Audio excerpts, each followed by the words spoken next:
নমস্কার বন্ধুরা, আজকে আমি বানাবো আলুর পপকর্ন। তার জন্য আলু আমি করে গ্রেট করে নিয়েছি, গ্রেটার দিয়ে।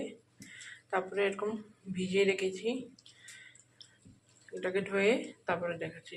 ধুয়ে জল চিপে তারপর দেখাচ্ছি। ধুয়ে চিপে নিয়েছি।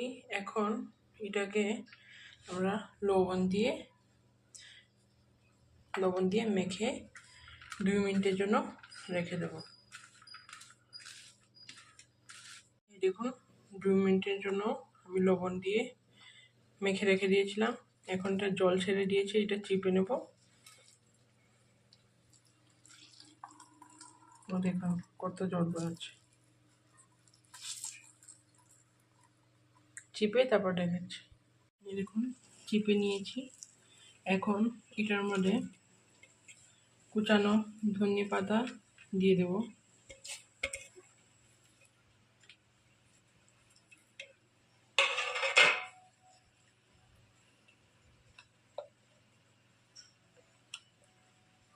লঙ্কার গুঁড়ো দিয়ে দেব।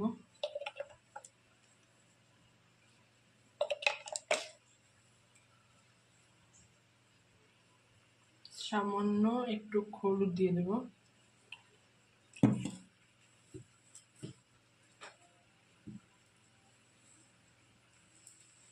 একটু ময়দা বা কর্নফ্লাওয়ার দিয়ে দেবো। ময়দা দিচ্ছি, আপনি চাইলে কর্নফ্লাওয়ার দিতে পারেন।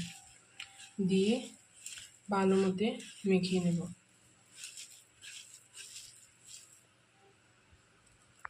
দেখুন মেখে নিয়েছি।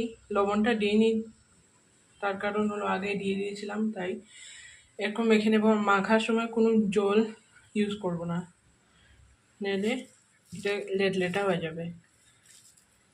এখন এরকম ছোটো ছোটো শেপ করে গরম তেল করে রেখেছিলাম, ওইটার মধ্যে এক একটা করে ছেড়ে দেবো। এগুলো ছেড়ে দেবো।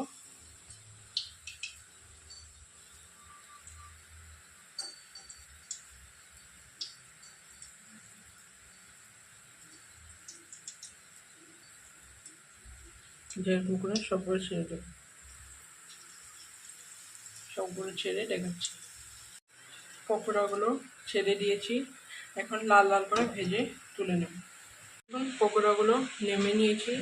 যদি আপনার এই ভিডিওটা ভালো লাগে, do like, share, subscribe to my mom's channel, Prijal Rannaghar. Thank you.